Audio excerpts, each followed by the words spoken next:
Je vous remercie pour cette très aimable présentation.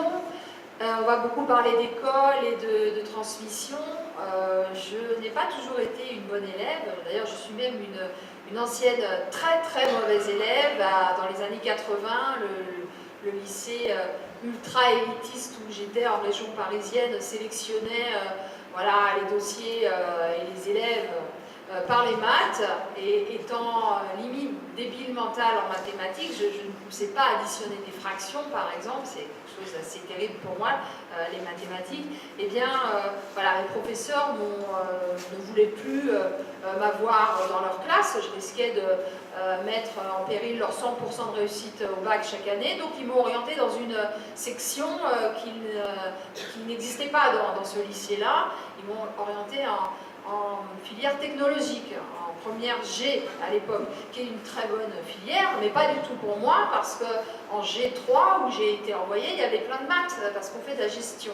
Donc j'ai été tout de suite repérée par ma prof de français d'époque, à qui je dois une fière chandelle. J'avais 19 en français et j'avais 0 en gestion, donc je ne pouvais pas avoir un bac G. Elle a alarmé le proviseur du lycée, Marcelin Berthelot, qui est un très bon bahut en banlieue parisienne, à Saint-Maur-des-Fossés où j'étais. Et lui, le monsieur n'était pas un philanthrope pour autant, mais il avait envie voilà, que je ne plombe pas non plus les statistiques de ses réussites au bac. Donc il m'a dit, la Djali, t'as intérêt à bosser, on passe en A, à l'époque c'était A3 musique, voilà. Et il m'a récupéré comme ça. Mes parents, qui étaient des gens extrêmement intelligents, aimants, mais qui n'avaient pas fait d'études et qui donc avaient à l'endroit du professeur un immense respect, ont cru les gens du lycée où j'étais avant lorsque ces derniers leur disaient que j'étais bien mignonne, bien gentille, mais que je ne ferais pas d'études parce que j'étais un peu limitée. Je pourrais, puisque je présentais bien, faire une bonne marchande de... Ça paraît étrange de s'autoriser à faire des choses dès lors que ses parents sont morts, mais moi, c'est un peu comme ça que ça s'est passé. J'ai ensuite donc commencé à écrire des livres quand maman n'était plus là. Toute cette histoire étrange entre les mots, l'amour, la disparition de mes parents adoptifs, mes parents m'ont adopté, toutes ces choses-là complexes, mais au centre de mon travail d'écriture, je le raconte dans un roman autobiographique, Chab ou la nuit, le livre que je m'étais dit que je n'écrirais jamais parce que je trouvais qu'il y avait quelque chose de très présomptueux à raconter sa vie. Il y a eu Saint-Augustin, il y a eu Montaigne, il y a eu Jean-Jacques Rousseau, bon bref. Mais un jour, vous savez, l'écriture, ça vous rattrape, il y a des sujets qui s'imposent, et moi, je vivais de manière urgente ce besoin de rendre hommage à mes parents d'amour et de leur rendre ce qu'ils m'avaient donné à travers les mots. Parce que peut-être que parfois on écrit aussi pour ceux qui n'ont pas les mots, pour les taiseux, pour ceux qui préfèrent le silence, et mes parents étaient de ceux-là. Donc je l'ai dit récemment dans des entretiens, voilà, parce que c'est la période du Salon du Livre, de la langue française et puis de la promotion autour du dernier livre illettré. Je pense que si vous posez la question à un écrivain de son rapport au langage, il vous dira pratiquement toujours que son lien avec les mots ne va pas de soi, et c'est un combat bien souvent qui se mène entre le langage et celui qui écrit, et c'est parce qu'au départ de ma vie il y avait beaucoup de collapse, beaucoup de silence, beaucoup de ratés, qu'aujourd'hui j'entretiens ce rapport presque compulsif à la langue. Vous allez en pâtir beaucoup, je parle très vite et beaucoup trop, je ne m'arrête pas, je ne respire pas, et puis c'est pour ça aussi que je publie un roman tous les 1 an et demi, et c'est pour ça aussi que je suis prof à l'université et dans le secondaire, et que mes lycéens aujourd'hui ont compris mieux que moi encore à quel point sans le langage il n'y avait pas de salut possible, puisque les lycéens auxquels j'enseigne pour la plupart sont sourds. C'est-à-dire qu'ils lisent sur les lèvres, il faut que j'articule extrêmement bien, ils sont oralistes, ils ont appris à parler, et à l'instar de mes anciens élèves en Seine-Saint-Denis, j'ai enseigné 15 ans dans les quartiers difficiles, même si les problématiques se sont déplacées, ils ont compris, comme ces élèves de la Seine-Saint-Denis, que voilà, sans le langage, sans les mots, sans une syntaxe qu'on est capable de déplier et d'envoyer vers l'autre, celui qu'on a en face de nous et qui nous fait peut-être parfois un peu peur, eh bien, il n'y a pas de vie possible, de vie ensemble possible et de bonheur possible. Votre dernier livre, mais aussi bon, dans plusieurs autres, les bibliothèques ont une grande place. Donc, il y a même un de vos ouvrages qui s'appelle « Ma bibliothèque ». Et vous avez aussi dans un autre, dans celui-là même, un passage très, comment dire, gourmand pour raconter la bibliothèque de la Sorbonne, pour raconter quelle bibliothèque. Et j'ai constaté souvent que quand on aime lire, qu'on va chez quelqu'un pour la première fois, souvent on est attiré par la bibliothèque et on va regarder quel livre il y a. Et on fait connaissance avec quelqu'un en regardant les livres qu'il a chez lui, qu'elle a chez elle. Dans les bibliothèques, il y a les livres qu'on a lus, qu'on a relus, qu'on ne cessera pas de relire, et puis il y a aussi parfois des livres qu'on n'a pas encore lus, qu'on a achetés, qu'on garde et qui sont là, mais on est content de les avoir autour de soi. Alors, j'avais envie de vous poser cette première question. Vous décrivez votre bibliothèque, elle a l'air immense, elle a l'air... et... si, c'est tout un mur, bon. Et surtout, dans ce livre, vous donnez des envies de lecture, le goût de lire, des listes d'écrivains que vous avez aimés. Et j'avais envie de commencer par ça. Parlez-nous un peu des écrivains qui vous ont marqué, qui vous ont transformé, qui vous ont accompagné. Au début, donc j'ai été tout à fait étonnée d'apprendre que votre thèse portait sur la littérature décadente de la fin du 19e siècle et qu'un des premiers livres qui vous a séduite, c'était À rebours de Huysmans. C'est un bouquin sensationnel, extraordinaire. Je comprends votre fascination, mais vous avez lu tous les autres après. Et puis après, vous en êtes sorti, et Steiner un jour vous a dit « Mais qu'est-ce que c'est que cette littérature coruscante et maintenant il faut lire des textes secs, des textes... Voilà. Vous pouvez nous parler de ça un petit peu ? Oui, bien volontiers. Alors, cette bibliothèque que je décris dans ma bibliothèque, moi je la trouve minuscule. En fait, c'était une commande que les éditions du Seuil m'avaient passée. J'ai dit d'accord, je le fais. Et quand j'ai fait le recensement de mes lectures, je l'ai en face de moi, ma bibliothèque, dans mon bureau, je la vois. Et ben en fait, je me suis surtout rendu compte que de tous les livres que je n'avais pas lus, je me suis rendu compte, je le savais, mais là j'étais vraiment obligée de l'avouer dans ce petit essai que j'étais terriblement Mittel-Europa et qu'il y avait des continents entiers qui me manquaient à cette bibliothèque. Par exemple, je ne connais rien de la littérature du continent africain, peut-être un petit peu le Maghreb et encore. L'Extrême-Orient, c'est une catastrophe. Enfin, vraiment, je me suis surtout rendu compte que je n'avais rien lu du tout. Donc ça, c'était... bon voilà, mais je fais ce que je peux, je préfère lire peu mais bien, et c'est vrai que les livres, je les lis et les relis plusieurs fois. C'est très amusant d'ailleurs, un classique, c'est comme ça qu'on peut le définir, c'est un livre qu'on n'a jamais fini de relire et qu'on découvre nouveau à chaque lecture. Je relisais encore Hamlet de Shakespeare il y a peu de temps et je suis encore tombée sur des propos que je n'avais pas repérés ou que je n'avais pas entendus comme ça. Donc c'est très étrange. Donc peu mais bien et plusieurs fois et jamais de la même manière. Par rapport à ces goûts que j'avais pour la littérature décadente, c'est vrai que c'est elle qui m'est tombée dessus très tôt, quand j'ai commencé mes études en Sorbonne. En fait, je me suis rendu compte, parce que j'avais un maître à la Sorbonne, j'en avais pas eu au lycée, pas du tout, mais quelqu'un me fascinait à la Sorbonne, c'était Jean de Palacio, le grand spécialiste de la littérature décadente. Alors, ce qu'on appelle littérature décadente, c'est cette période de la fin du 19e siècle, où les auteurs vont, par réaction au naturalisme, par exemple au roman feuilleton de Zola, très populaire, avec des thématiques très matérielles, le réel, des auteurs qui vont, parce que ce sont des dandys, parce qu'ils sont assez insupportables en fait, assez aristocrates, tout héritier de Baudelaire, l'auteur des Fleurs du Mal, c'est des gens qui vont écrire dans dans une langue extrêmement complexe, qui vont sursaturer le texte de référence au latin, au grec, à la mythologie, à la Bible, qu'ils vont escamoter parce qu'ils adorent blasphémer aussi. Donc c'est une littérature qui laisse beaucoup de lecteurs sur le carreau. La décadence, c'est un club très fermé dans lequel on n'entre pas comme ça.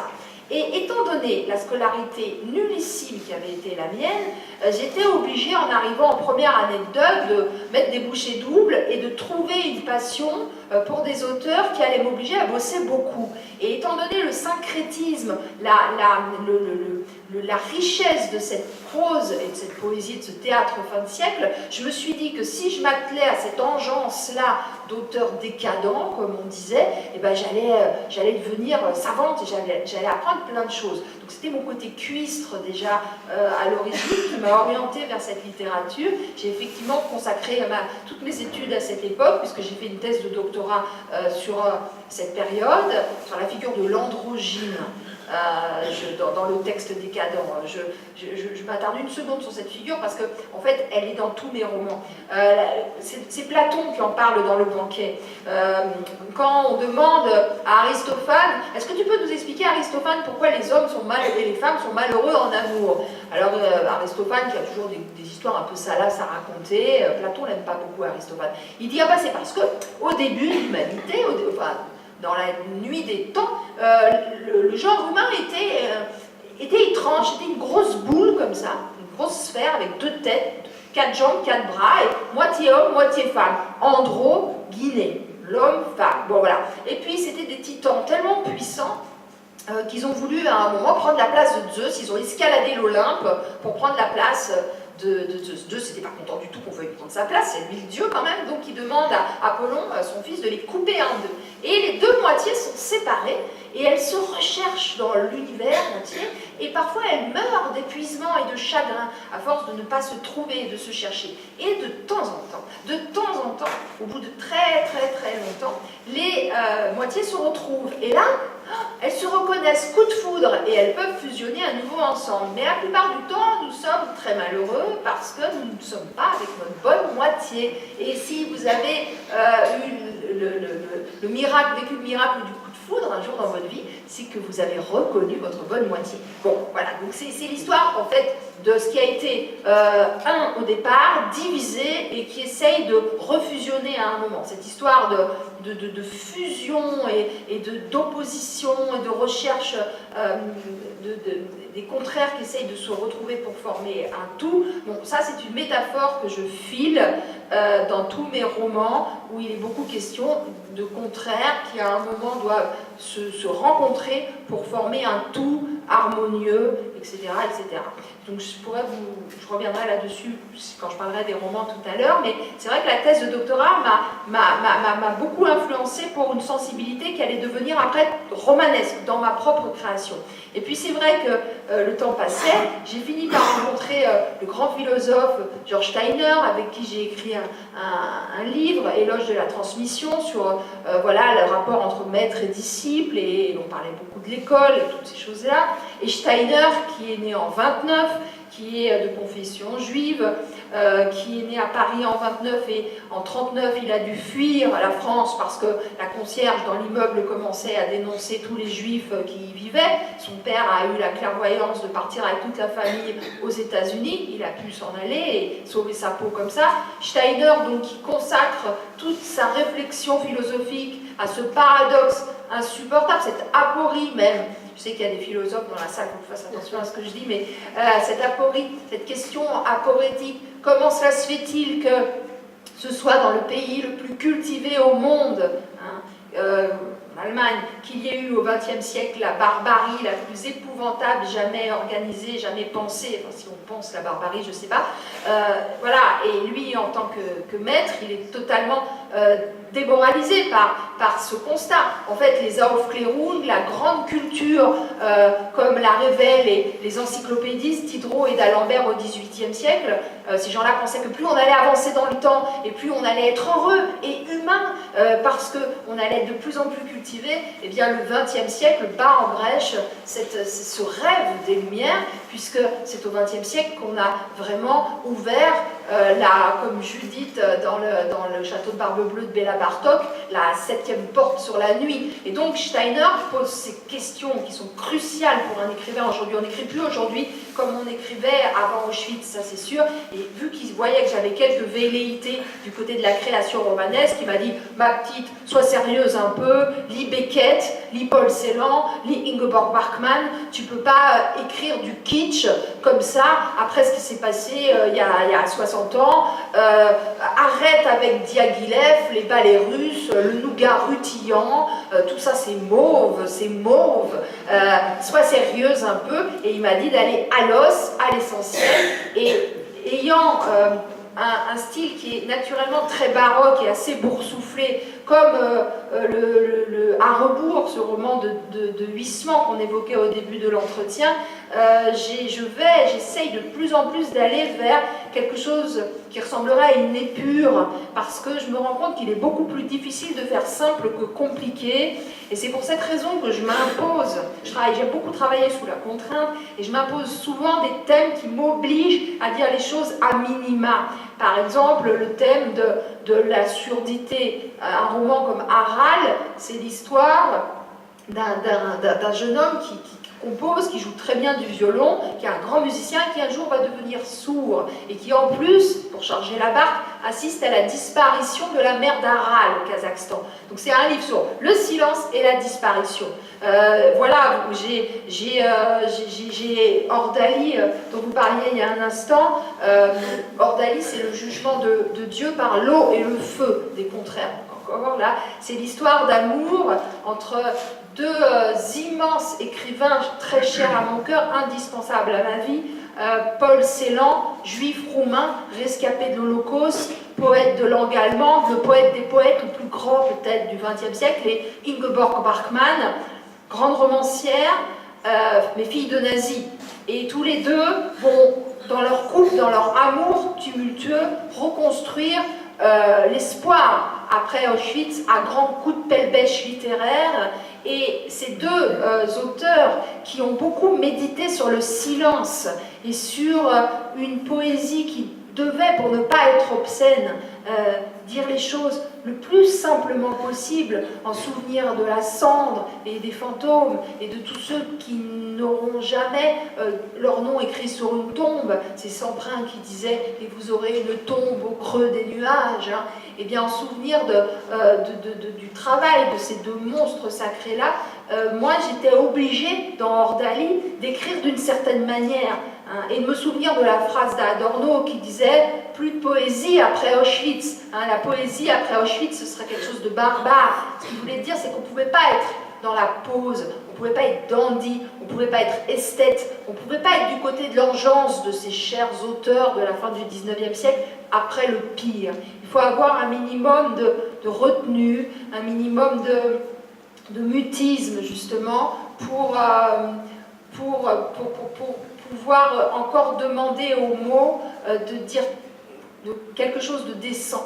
Et c'est très compliqué hein, cette problématique-là, hein, de continuer à écrire après Auschwitz. Je pense que là, il y a une page qui est en train de se tourner en ce moment, mais ça a plombé beaucoup l'écriture, les écrivains, et pas que les écrivains, hein, les musiciens et les peintres aussi, depuis 60 ans, depuis Les Bienveillantes de Little, 1000 pages quand même sur le sujet. Je pense que les gens de mon âge maintenant commencent à pouvoir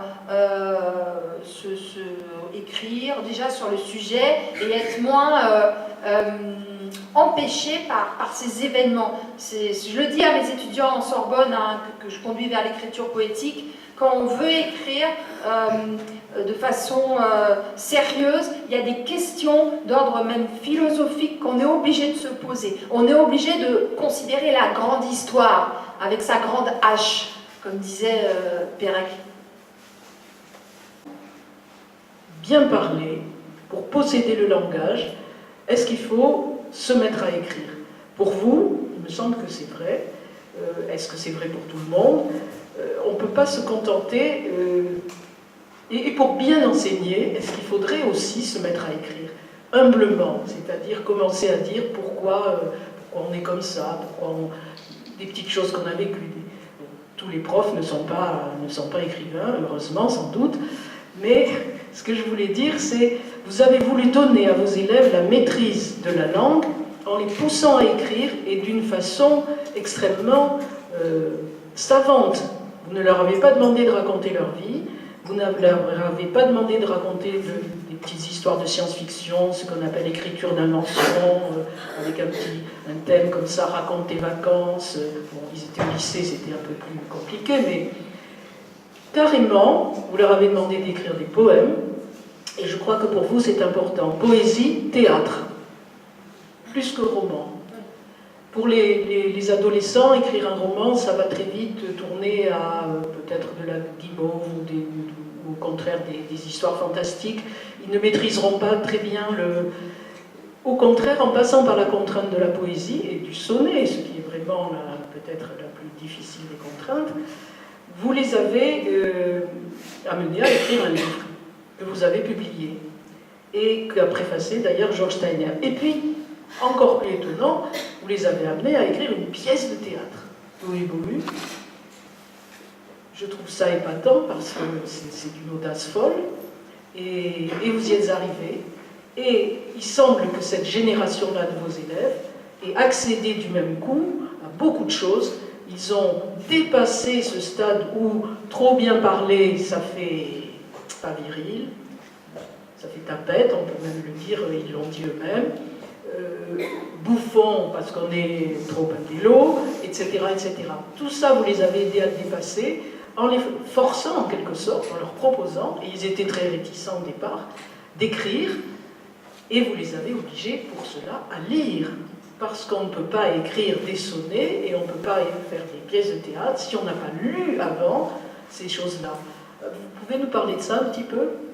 Oui, alors, exactement, pour écrire quelque chose de substantiel et pas tomber dans l'écueil, le piège de l'autobiographie narcissique et sans aucun intérêt, il faut lire, et lire les maîtres, lire les grands textes qui vont tout simplement nous donner des idées. Hein, ce sont des modèles qu'on pourra copier, qu'on pourra après copier, coller, je leur dis, il n'y a pas de problème. De toute façon, on en est tous là, les auteurs sont des nains perchés sur les épaules des géants hein, qu'ils ont lus auparavant. Je me considère tout à fait naine, perchée sur les épaules d'un Montaigne, d'un Rabelais, d'un Molière, d'un Shakespeare que j'adore. Quand j'écris, je suis avant tout une grande lectrice et sans démagogie aucune, que ce soit à l'université ou au lycée. Quand je conduis vers l'écriture créative mes élèves, je me souviens des méthodes que je m'applique à moi-même.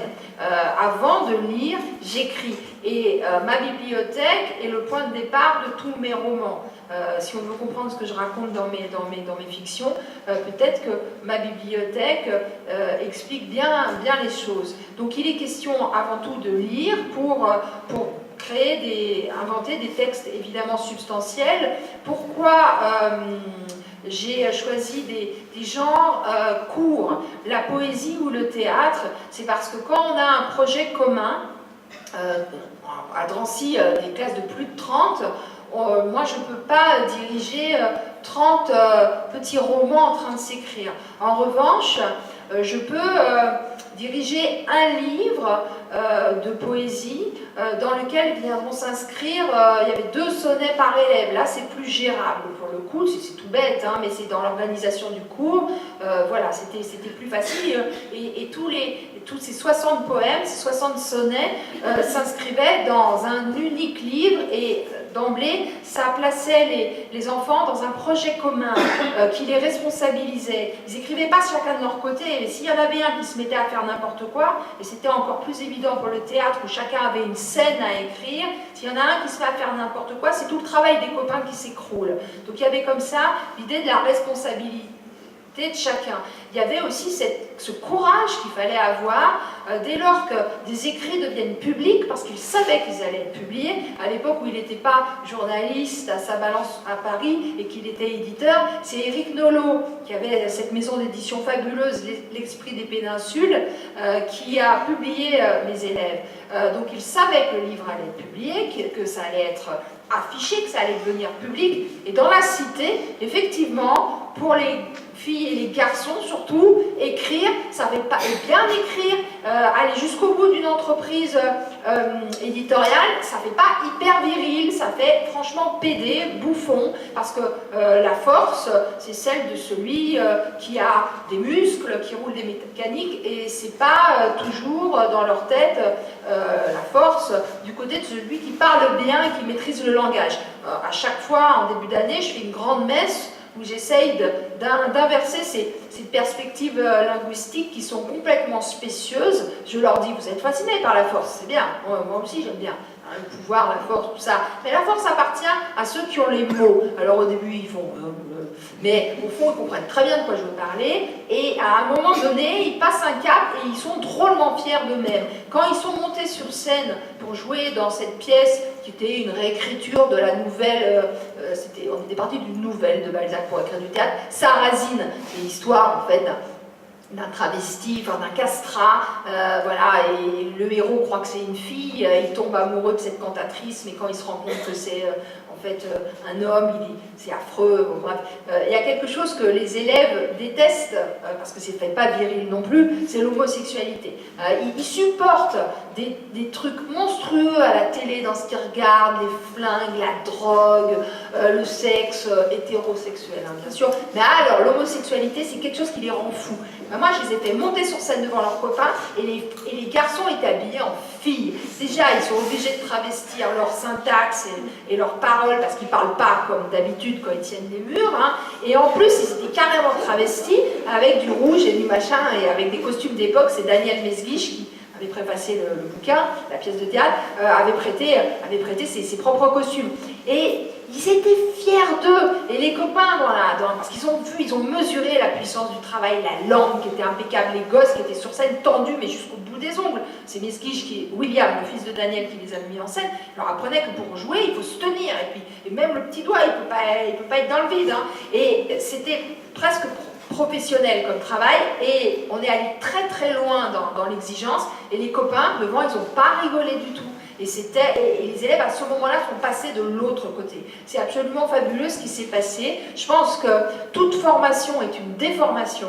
Les élèves ne vont pas à l'école pour que je reproduise dans la classe ce qu'ils connaissent dans leur vie, qui n'est pas toujours très drôle. Je les emmène ailleurs, là où ils n'iraient pas sans moi. C'est vrai que je les malmène parfois, mais ils me le rendent au centuple parce qu'ils ne supportent pas la démagogie. Ils nous la font payer extrêmement cher, ils savent très bien ce qui est beau, ils ont l'intuition de la beauté, et ils attendent qu'on leur donne cette beauté à travers des programmes exigeants, à travers des textes qui sont des vrais textes littéraires. De toute façon, la littérature facile, ça n'existe pas. Il y avait une dame qui était inspectrice générale de l'éducation nationale en haut lieu, parce que ça m'arrive d'aller boucher les trous rue de Grenelle, là, voilà. Et elle me disait quand même, vous êtes un petit peu élitiste, hein. Vous savez, il y a une littérature adaptée pour eux, facile. Quoi? Quelle littérature facile, là? Et inspectrice générale de l'éducation nationale, elle me donne comme exemple la bande dessinée Titeuf. Et c'est peut-être très bien, mais pas en classe. Et on est dans un monde de reproduction des élites. Les élites démagogues le savent parfaitement. Et on est certain que si on raisonne comme ça en nivelant par le bas, les élèves vont rester dans des ghettos de type linguistique, et comme mes élèves à Bobigny, ils vont me dire qu'ils n'osent pas aller à Paris parce qu'ils n'ont pas la langue de ceux qui parlent bien, le langage, pas celui des précieuses ridicules avec des pompons, des rubans, mais simplement un langage normé qui fait que quand on se parle, on se comprend, on s'entend. Et mes élèves étaient en train... à ne pas vouloir passer la barre du périphérique, hein, étaient en train de rester donc, dans leur banlieue et en train de reproduire sans le savoir ce propos qu'on doit à Platon, hein, qui disait qu'il y avait dans la cité, Athènes, les Grecs qui parlaient le langage de l'Académie, et à l'extérieur, tous ceux qui ne parlaient pas le grec de l'Académie, c'était les barbares. Et là, je vous parle d'une violence de type linguistique, une violence qu'on se fait à soi-même parce qu'on n'a pas les mots, on est pauvre de mots, on a honte de soi, on est complexé. Et moi, en tant que professeur, quand des enfants me disaient qu'ils avaient honte d'eux, qu'ils n'étaient pas fiers d'eux, et pour cela ils n'allaient pas voir les jardins du Luxembourg, ils n'allaient pas voir les beaux lieux à Paris, parce qu'ils n'avaient pas les mots, j'ai envie de pleurer. Je me dis, mais moi, mon boulot, ma mission, c'est de leur donner les mots, et les mots, c'est pas chez Titeuf que je vais les trouver, même si c'est important de lire des livres pour nous détendre, on serait mort et on asphyxierait si on était tout le temps sous les chefs-d'œuvre, à écouter de la grande musique tout le temps. On a besoin de variété, de choses faciles, pareil pour les lectures, mais en tant que professeur, je ne peux pas tenir ce discours. Je le trouve insupportable et d'une condescendance scandaleuse. Bon.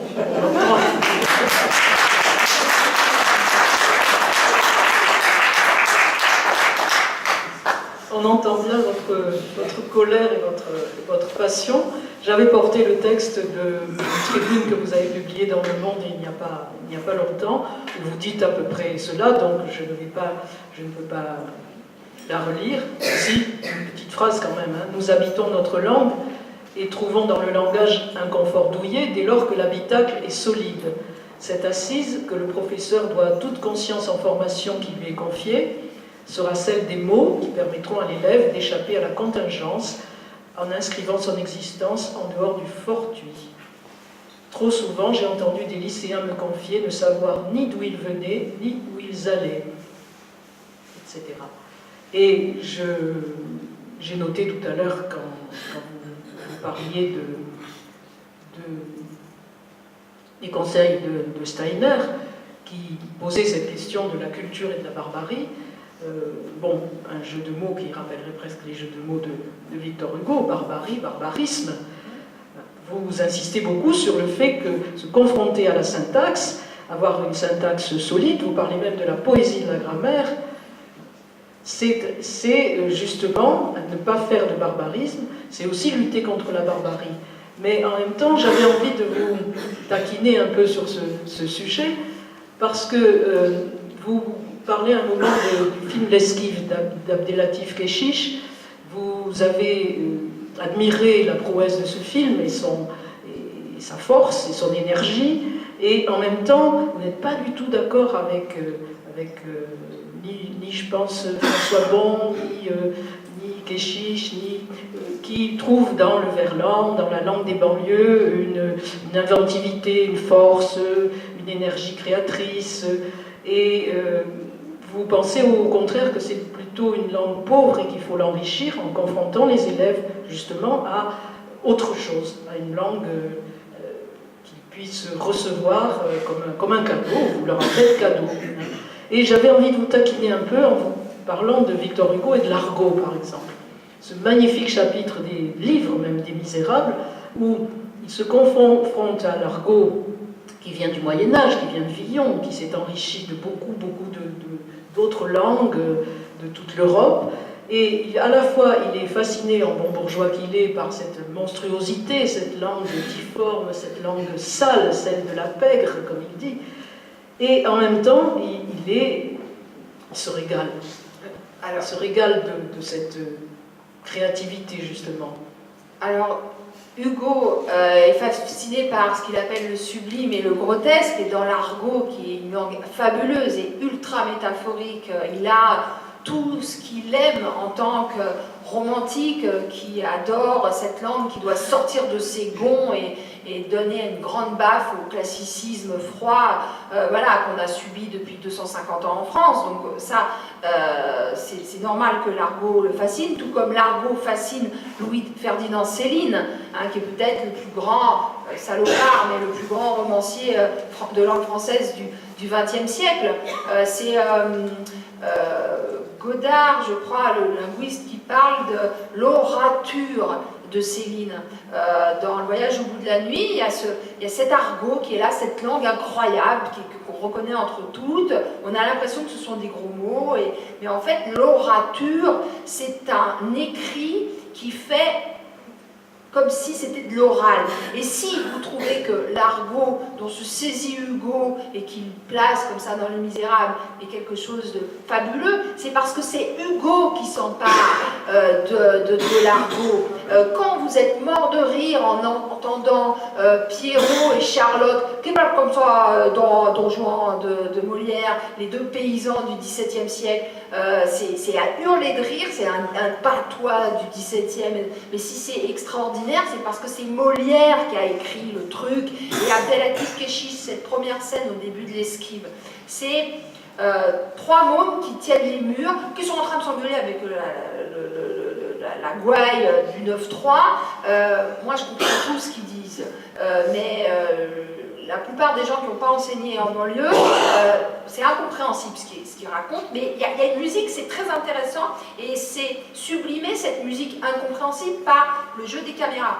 Si vous voulez, on passe d'un visage à l'autre, il y a plusieurs caméras. C'est-à-dire que c'est un truc qui est hyper construit. C'est pas de l'impro, c'est écrit par un génie du cinéma et du dialogue qui est Abdelatif Kechiche.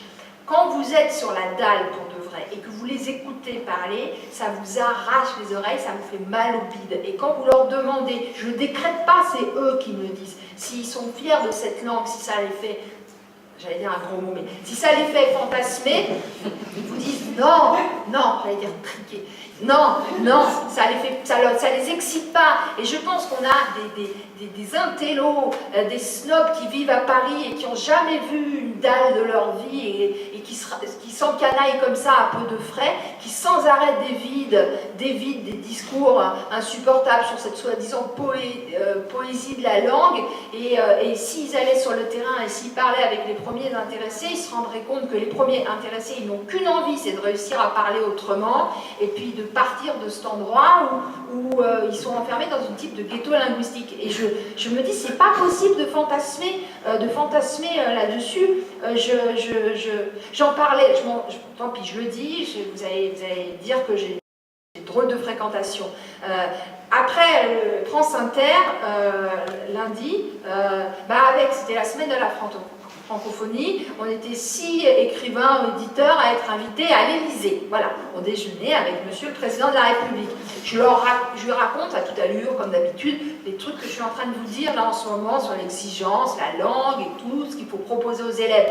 Et Monsieur Hollande me dit, en mangeant sa soupe, très aimable, mais quand même, ils ont leur langue à eux, c'est bien, il faut la considérer. Là, vous vous dites...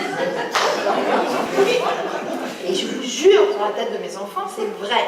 Voilà. Donc quand vous avez l'élite le président de la République, voilà, qui pense comme ça, et puis après il y a la ministre, comment voulez-vous vous en sortir? Mais c'est plein de bons sentiments. En fait, c'est le sanglot de l'homme blanc. On a peur, on a été des colons pendant très longtemps, et on a peur d'imposer une culture à ces enfants qui ne serait pas la leur. Moi, j'ai tous mes petits copains normaliens ou énarques qui me disent, ça t'embête pas de leur imposer ta culture bourgeoise. Ils terminent pas leur phrase, mais ils pourraient rajouter à tous ces petits noirs et à tous ces petits arabes. Hein. Alors moi, déjà, je leur réponds que ça ferait hurler de rire Rimbaud et Flaubert, qui détestaient les bourgeois, de savoir qu'ils sont devenus aujourd'hui les parents de la culture bourgeoise, et puis que de toute façon, ces gens qui me posent ces questions-là, ils sont là où ils sont, ils ont la vie qu'ils ont, qui est pas mal quand même, parce que les mots et les codes, ils l'ont. Et on est en train aujourd'hui, avec ces discours-là, d'organiser une société qui va être complètement bipartite, scindée en deux. Vous aurez d'un côté les riches de mots qui auront le pouvoir, et de l'autre côté les pauvres de mots qui ne l'auront pas, qui seront manipulés, et pour qui on pensera à leur place. Et alors moi je pense que ça part de bons sentiments, mais ces gens qui disent ça, c'est simplement des gens qui ne sont pas sur le terrain. Et s'ils y étaient, ils diraient autre chose. Je ne suis pas fâchée après eux, je leur en veux pas, je sais que c'est des gens chouettes, mais ils sont à côté de la plaque. Et donc on est plein de profs comme moi, avec un bâton de pèlerin, on fait de la résistance à l'échelle locale, en classe, et puis voilà. Mais bon, vous voyez bien, là-haut, ils sont... C'est terrifiant. C'est pas drôle. Vous me rappelez votre amie Marie-Hélène Lafont, Ah, ben, qui tient à peu près le même discours et qui se régale aussi avec ses collégiens, à leur lire de Aristophane, à leur faire apprendre par cœur le cœur des grenouilles. Et on va peut-être clore ce débat. On a compris le sens de votre combat. Oui, j'aime bien le mot. Je terminerai avec un passage assez hilarant que j'ai trouvé dans Mauvaise Langue, où vous avez eu la cruauté et la bonne idée de montrer comment les sciences du langage et ce qu'on a appelé la grammaire transformationnelle et la grammaire générative et toutes ces choses-là qui ont été les dadas de tous les profs de linguistique des années 70, 80, 90, ça c'est un peu tari après. C'était un peu comme les maths modernes à l'époque ou la lecture globale. Et donc vous reproduisez, vous dites les sciences du langage ont tenté d'imposer aux modestes apprentis, les élèves du primaire et du collège, une façon de travailler qui convoque des outils d'analyse ne pouvant appartenir qu'aux initiés, étudiants en linguistique. Il suffit de se pencher sur la table des matières d'un manuel de grammaire du primaire. Les intitulés de chapitres sont investis par le vocabulaire de la linguistique moderne. Et on reproduit un tableau où comment reconnaître donc le sujet, l'attribut du sujet, le complément d'objet direct, indirect, etc. En général, quand ils arrivent en seconde, ils ne savent toujours pas ce qu'est la COI, tellement ça a été bien expliqué depuis le CM2. Et effectivement, vous caricaturez, non, vous ne caricaturez pas, le modèle y est, c'est un modèle qui existe. Cette technicité, ces outils qu'on impose aux élèves au collège et aussi au lycée, et qui les dégoûtent à tout jamais, effectivement, de la grammaire et peut-être même du langage. Et j'opposerai un petit passage que vous dites ici, c'est Steiner qui parle. C'est pourquoi je regrette que l'on n'apprenne plus par cœur. Alors j'ai l'air très réac comme ça, mais c'est pour soutenir Cécile Ladjali, qu'elle ne se sente pas trop seule. Apprendre par cœur, tout d'abord, c'est collaborer avec le texte d'une façon tout à fait unique. Ce que vous avez appris par cœur change en vous et vous changez avec pendant toute votre vie. Deuxièmement, personne ne peut vous l'arracher. Parmi les salauds qui gouvernent notre monde, la police secrète, la brutalité des mœurs, la censure, et il y en a aussi chez nous sous toutes les formes, je peux vous rappeler, ce que l'on possède par cœur nous appartient. C'est une des grandes possibilités de la liberté, de la résistance. Il n'est pas nécessaire de souligner que les plus grandes poésies russes de notre siècle, celles précisément d'Ossip Mandelstam, d'Akhmatova et tant d'autres, ont survécu dans le par cœur. Et le par cœur veut dire je participe à la genèse, à la transmission du poème, je tiens le poème en moi. Rappelons Primo Levi et puis ces rabbins que dans les camps on appelait les livres vivants, parce qu'ils connaissaient par cœur un texte qu'ils pouvaient ensuite transmettre, voire Fahrenheit 451 et ainsi de suite. Je vous propose donc d'enchaîner tout de suite en passant à Illettré, votre dernier roman, celui pour lequel donc, nous sommes réunis aujourd'hui, mais il y avait beaucoup d'autres choses à dire. Et Illettré, voilà, vous en êtes arrivé à écrire un livre dont le héros est un illettré. Il s'appelle Léo Kramps. Et Léo ne sait pas lire, ou plutôt a oublié qu'il savait lire. Vous voulez nous parler de lui un petit peu et de ceux qui l'entourent? Alors Sibylle, qui a un joli nom de prophétesse, et puis Violette, qui apprend à lire, mais elle, c'est normal, elle apprend à lire, et elle a appris à lire toute seule, parce qu'il y a des livres chez elle, parce que sa maman lui lit des histoires, et on oppose un peu les deux, et puis il y a d'autres personnages, vous allez nous en parler, on va peut-être avancer un peu autour de ce livre. Alors, Illettré, c'est un roman qui reprend les thèmes peut-être de mes essais, mais de façon romanesque. Alors c'était techniquement un livre assez difficile à écrire parce que il fallait que j'arrête de faire la prof et il fallait que j'arrête de démontrer à mon lecteur qui avait très bien compris de toute façon que l'illettrisme c'était un fléau. Il fallait que toutes ces choses-là passent par le truchement de mon personnage qui a 400 mots à son vocabulaire.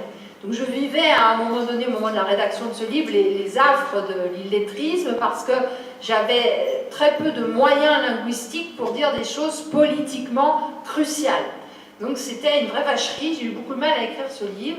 Et donc, j'ai fait basculer dans la fiction romanesque un propos qui, jusqu'à présent, est celui des essais écrits, et même des autres romans, où s'organise toujours une forme de résilience, c'est-à-dire qu'il y a toujours moyen de sauver sa peau par le langage, par l'art, la musique ou la peinture. Il y a toujours une sorte de verticalité dans mes romans, c'est-à-dire une matière, un monde sublunaire là qui nous retient, qui nous accule, mais un moyen de s'élever, de partir vers le haut grâce à la grâce et la beauté. On est illettré dans un monde qui est complètement horizontal. Mon personnage est écrabouillé comme une crêpe par la matière. Il vit aux portes de Paris, cité Gargarine, dans une cité dortoir, porte de Saint-Ouen. Et il a honte, parce qu'il a 20 ans, il est beau comme un cœur, mais ça il ne le sait pas, il pense qu'il est laid et que personne ne l'aimera jamais parce qu'il est illettré. À la différence de l'analphabète, l'illettré est quelqu'un qui est allé à l'école, qui a appris des rudiments de lecture et d'écriture, et puis qui est parti très tôt du système scolaire. Lui, il a quitté l'école à 13 ans pour aller travailler à l'usine, dans une imprimerie, en plus, l'ironie du sort. Et il a oublié. Un jour, il est passé devant les affiches publicitaires, les noms des rues dans la rue, et il ne comprenait plus ce qu'il lisait. Et donc, sa vie est juste un chemin de croix. Il ne parvient pas à aller voter. On est en 2002, en avril, et il est quand même important de réussir à lire le nom des candidats sur les bulletins de vote. Et ça l'énerve, il n'y arrive pas, il balance tout à la poubelle. Abstention. Bon, dommage. Il ne peut pas, quand le marbrier l'appelle pour lui demander comment s'écrit le nom de sa grand-mère qui vient de mourir, il ne peut pas lui donner l'orthographe correcte. Sur la pierre tombale, il y a 3 fautes d'orthographe. Cette femme-là, pourtant, il l'aimait. Elle est la seule personne qui l'ait vraiment aimée, puisqu'elle l'a élevée, puisque Léo a été abandonné très tôt, à 6 ans, par ses parents marginaux qui se sont fait la malle. Mémé Adélaïde, elle, est analphabète. On peut se demander dans quelle mesure elle n'a pas... donc elle n'a jamais su lire ni écrire. Elle est dentelière, elle a fait de la dentelle toute sa vie.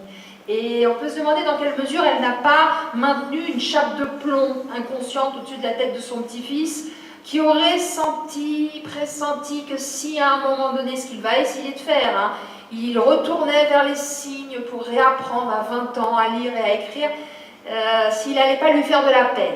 Et je pense que pour rester dans la lignée, ne pas échapper à la lignée, ne pas fendre le cœur de la grand-mère analphabète qu'il aime tant, je me demande si Léo ne s'est pas un peu empêché dans les apprentissages quand il a essayé au centre d'insertion médico-sociale de s'y coller à nouveau. Et voilà. C'est très humiliant pour lui. Effectivement, il est en train d'apprendre auprès d'une petite fille de 6 ans qui déjà se débrouille mieux que lui. Ce qui sait, Violette, c'est la fille de sa voisine, Sibylle, dont il est éperdument amoureux. Sibylle, elle en pince pour ce garçon, elle voudrait même peut-être refaire sa vie avec lui, parce que Violette a pour papa un certain Damien qui est parti, et elle l'élève, la petite, toute seule, et elle trouve vraiment Léo charmant. Un jour, elle comprend qu'il est illettré. Il avait réussi à cacher ça jusqu'à un certain point, et à un moment elle le comprend, alors elle est prise d'un sentiment double. À la fois elle le trouve hyper touchant, elle a envie de le serrer contre elle, parce que il est incroyable ce garçon avec sa fragilité et sa beauté, et à la fois elle est prise d'une espèce de dégoût.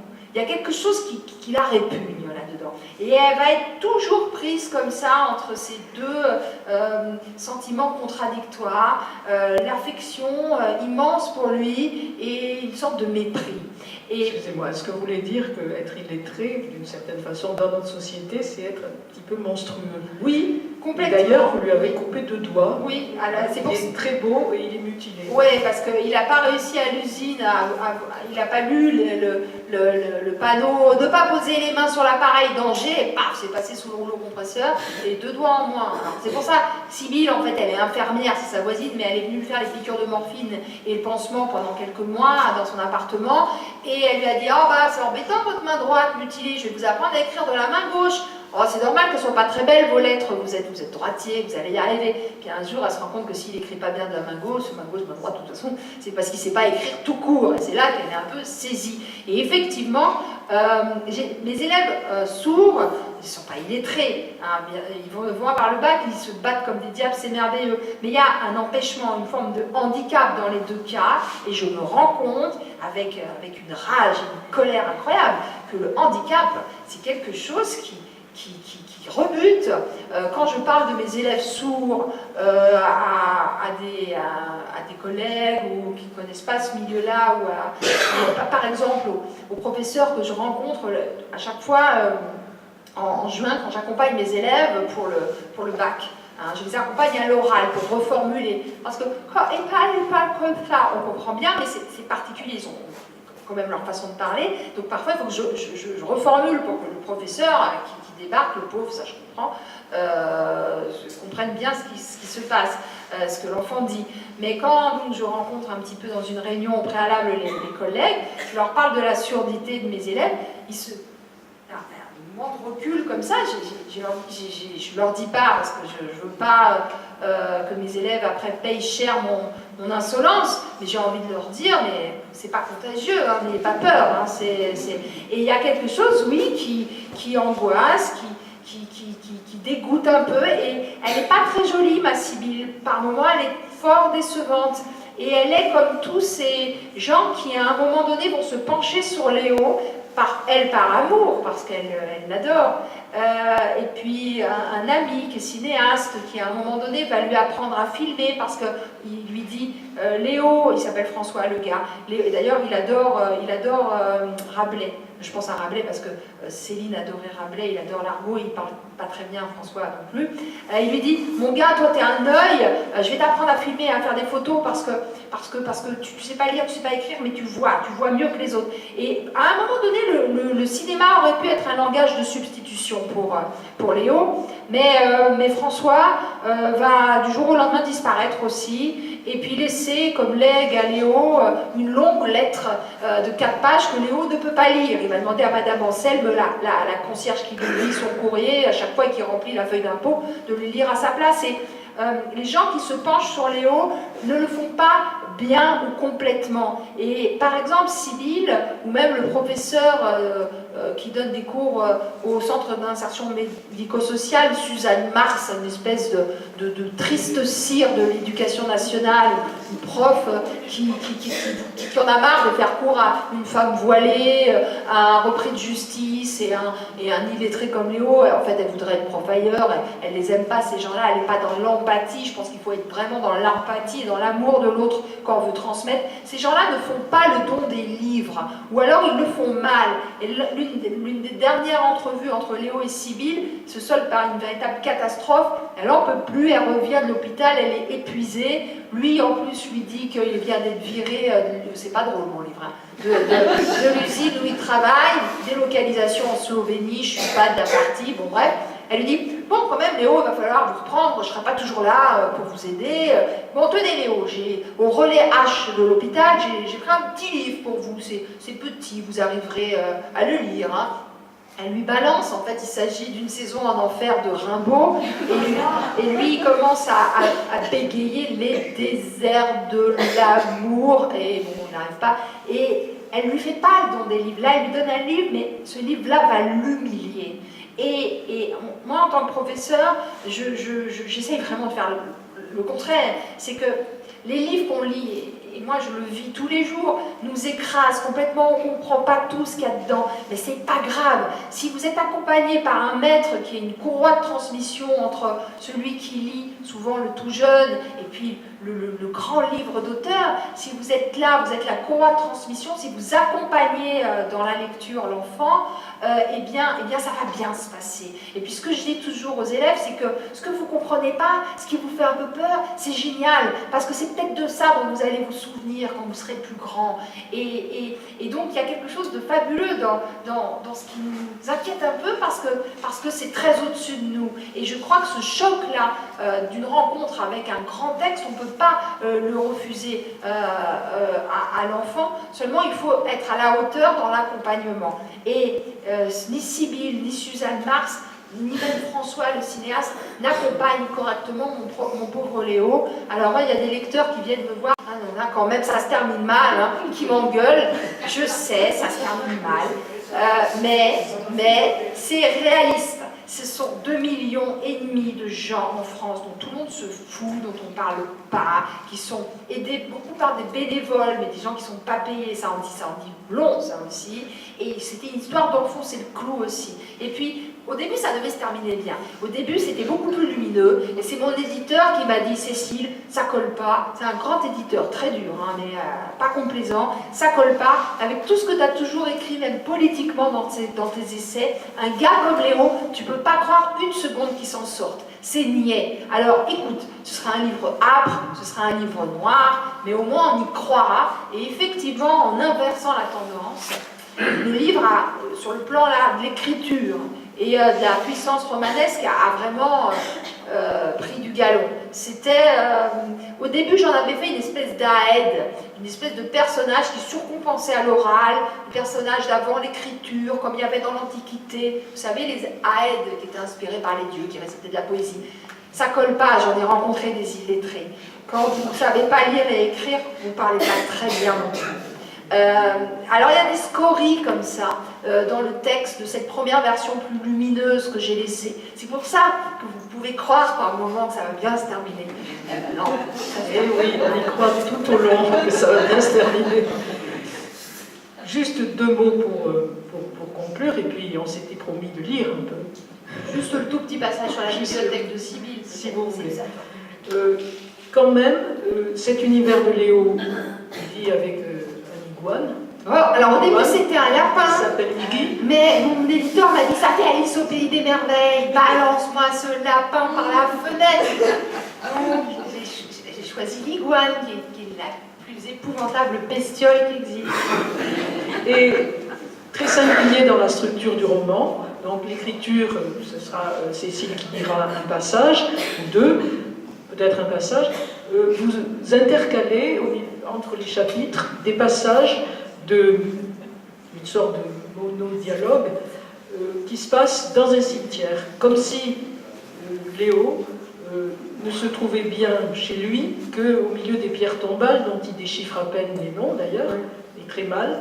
Et vous aviez prévu de lire un petit passage qui se passe au cimetière de Saint-Ouen, et puis la bibliothèque de Sibylle. Mais je crois qu'on va conclure sur la bibliothèque de Sibylle.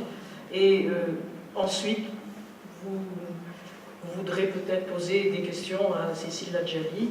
Donc on avait dit que c'était la page 127. Voilà. Alors c'est cette bibliothèque de Sibylle, dans l'appartement de Sibylle, où il se rend régulièrement, parce qu'ils boivent une petite bière tous les deux après le boulot à 18h, et à chaque fois, il voit tous ces bouquins et ça le rend fou parce qu'il se dit, une fille qui a autant lu va jamais pouvoir aimer un gars comme moi. Et c'est vrai que ça le bloque un petit peu. Hein. Voilà. Ces livres, c'est très intimidant pour lui.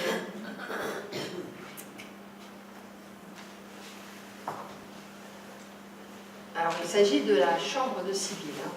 Quand elle en pousse la porte, Léo est immédiatement saisi par la vision des livres. Il y en a trop, beaucoup trop. Mais le pire, ce sont les cloisons sur lesquelles elle a écrit des mots. Une forêt de phrases impénétrables, guirlandes insensées, serpentins menaçants, lacets de tripots, ont pris possession de chaque pan de mur. Par endroits, le plafond est lui aussi grignoté par les cygnes qui ont commencé à le recouvrir comme un lierre. Que va-t-il bien pouvoir dire à quelqu'un qui a lu autant et qui couche avec ses songes? Et que peut-elle lui trouver comme grâce à lui, l'inculte, le garçon, si pauvre de légende? Comment peut-elle penser que le lit entouré de tous ces romans, drames ou poèmes autorisera le grand nigaud qu'il est à des audaces de séducteur? Il devine bien pourtant que vivre à travers ses livres, ce serait transfigurer la vie, en sentir tout le surcroît, exister davantage, être entièrement à elle aussi. Il a toujours eu l'intuition que la vraie vie était celle racontée par les livres, que les fictions étaient plus réelles parce que plus proche du cœur des hommes que les matins blancs du grand monde, même s'il reste à ces matins-là infiniment attachés. Les mots sur le papier, les mots que l'on lit et que l'on écrit ne sont rien de moins que de la vie maîtrisée, arrachée au fortuit, à la contingence. Hors des livres, il a le sentiment physique d'être le jouet d'une mauvaise fortune, d'un malin hasard. Avec les mots, il serait le maître de son destin, il pourrait aimer. Les livres sont l'examen de la vie, un miroir où l'on se voit, par lequel on se connaît, où l'on apprend à nommer et cesse de subir. Et puis être en mesure de faire naître ce lien, même illusoire, entre ce qu'on lit et soi-même, doit être une chose merveilleuse, une expérience unique à tenter. Merci beaucoup. Merci beaucoup.